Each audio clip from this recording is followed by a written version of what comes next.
समयमा राष्ट्र पुनर्स्थापनाको मुद्दा सुरुको रूपमा उठिरहेको छ। यो विषयले राजावादी र गणतन्त्रवादीहरूलाई आम्ने सामने बनाएको छ।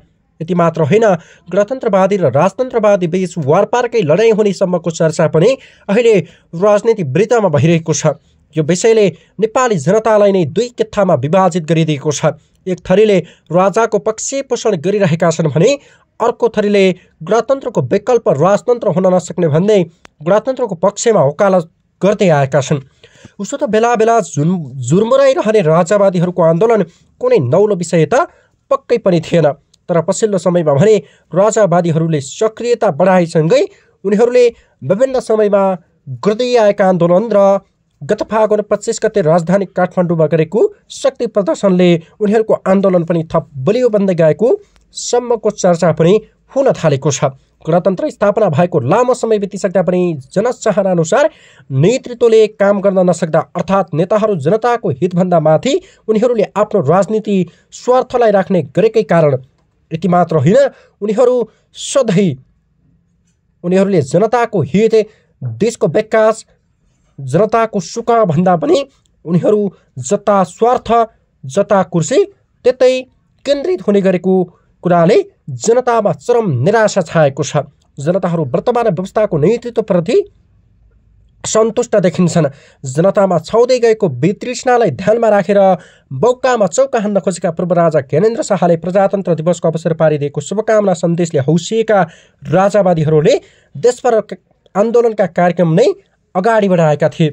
जुन शुभकामना सन्देशमा पूर्व राजाले भनेका थिए, जनताले दुःख पाएको र यो व्यवस्थाले जनताको अवस्था बदल्न नसक्ने चिन्ता व्यक्त गर्दै आफूलाई साथ दिन आह्वान नै गरेका थिए।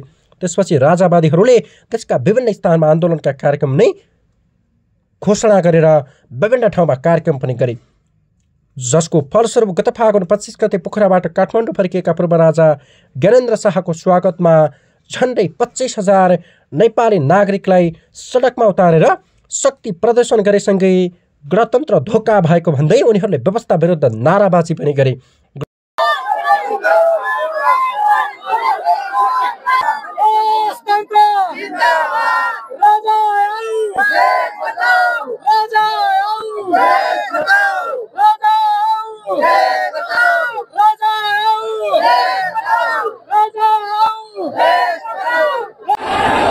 विरुद्ध मात्रै नारा लगाएनन्, उली देउबा प्रचण्डे चोर देश छोडसम्मको नारा पनि सडकमा घन्कियो।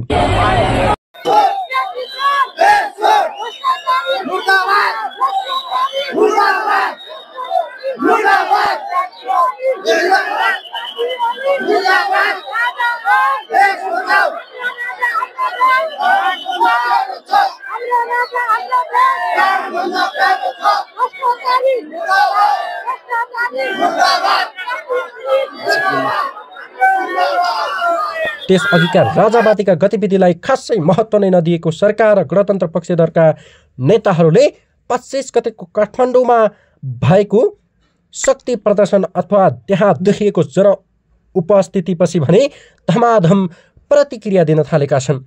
उनीहरू अत्तालिएका देखिन्छन्। उनीहरू अत्तिएका मात्रै छैनन्, गणतन्त्रको विकल्प राजतन्त्र हुन नसक्ने भन्दै चुरीफुरी नगर्न चेतावनी नै दिन थालेका छन्। सरकारका प्रधानमन्त्री, मन्त्री, प्रमुख प्रतिपक्ष दलका नेताहरू एउटै स्वरमा यसको प्रतिवादमा उत्रिएको देख्न सकिन्छ। प्रतिगमनकारीहरू नारायण हिटीको गेटैमा आइपुग्दा पनि सरकारको कार्यशैली यस्तो भएपछि लोकतन्त्र जोखिममा पर्दैन त? चेतावनीका साथ पनि भन्न चाहन्छु, पूर्व शाही परिवारमाथि हिंसाको कुरा त परेको कुरा हो। निर्वासन समेत नतोकी पूर्व राजालाई तत्कालका लागि सुरक्षित बस्ने ठाउँ समेत दिएर नेपालमा गणतन्त्रको इतिहास लेखिएको हो भन्ने कुरा हामी कसैले बिर्सिन हुँदैन। यो इतिहास क्रान्तिको मजबुरी थियो भन्ने भ्रम कसैलाई लागेको छ भने त्यो निकै ठुलो भ्रम मात्रै हुनेछ र यसले उदारतालाई कमजोरी ठानियो भने इतिहास फेरि निकै निर्मम भएर प्रस्तुत हुन सक्छ भन्ने कुरा हामी सबैले हेक्का राख्न जरुरी छ। एक दिनको शक्ति प्रदर्शनले गणतन्त्रवादीहरू डराएर गणतन्त्रको जग राम्रोसम्म हल्लिएको राजावादीहरूले तर्क पनि गर्न थालेका छन्। यो विषय आज प्रतिनिधि सभाको बैठकमा समेत उठेको छ।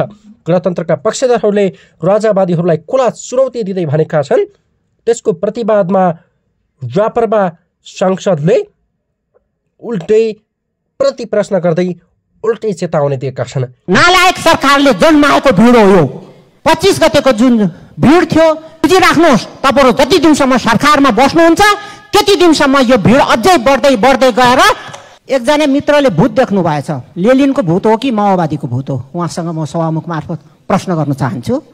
र अर्को कुरा, एकजना मित्रले के भन्नुभयो भनेदेखि चाहिँ राजाको जय जयकार गरेको र नेताहरू जिल्लामा जाँदाखेरि मुर्दाबाद गरेको नारा उहाँले सुन्नु भएको थिएन होला। यो त मित्र, यो त ट्रायल मात्रै हो।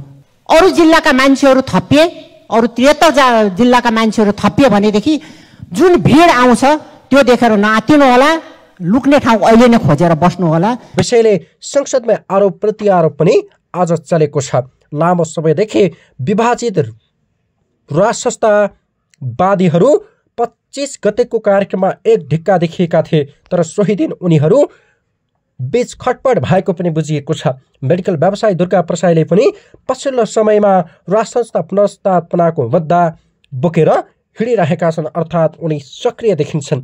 यद्यपि उनीहरू बीच 25 गते काठमाडौँमा जम्मा भएको बाक्लो भिडको जाँच कसले लिने भन्ने होडबाजी चलेको देखिन्छ।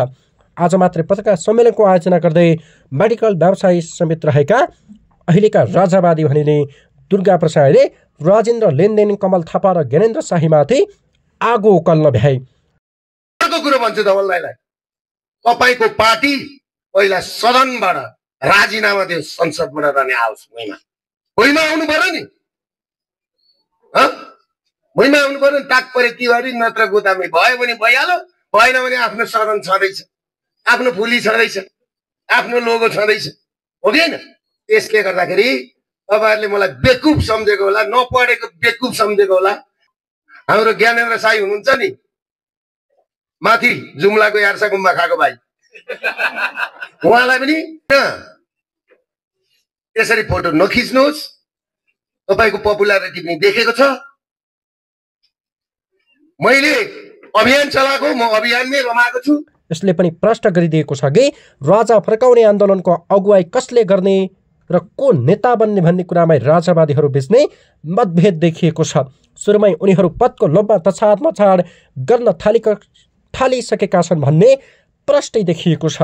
एकातिर गणतन्त्रवादीहरूको कडा प्रतिवाद र चेतावनी, अर्कोतिर राजा फर्काउन हुसिएकाहरू बीचको तिक्तताले नै राजा फर्काउने राजावादीहरूको सपना सडकमा नारा लगाउने कुरामा मात्रै सीमित हुने हो कि भन्ने सम्मको चर्चा हुन थालेको छ। राजा फर्काउने अभियान निष्कर्षविहीन हुने आकलन पनि हुन थालेका छन्। यद्यपि एक पक्षले राजा फर्काएरै छाड्ने, नफर्काई नहुने र हिम्मत भए रोकेर देखाउन चुनौती दिने गरेका छन् भने अर्को पक्षले मसान घाटमा लिएर सेलाइसकेको राजतन्त्र फर्केर आउन नसक्ने अथवा फर्किन सम्भव नभएको, यो केवल देवा सपना भएको र क्षमता भए फर्काएर देखाउन चुनौती नै दिने क्रम अहिले पनि निरन्तर चलिरहेको छ। राजावादी भर्सेस गणतन्त्रवादी बीचको महाभिडन्त अहिले पनि जारी रहँदा कसले बाजी मार्ने त्यो भने अहिले नै भन्न सकिने स्थिति छैन।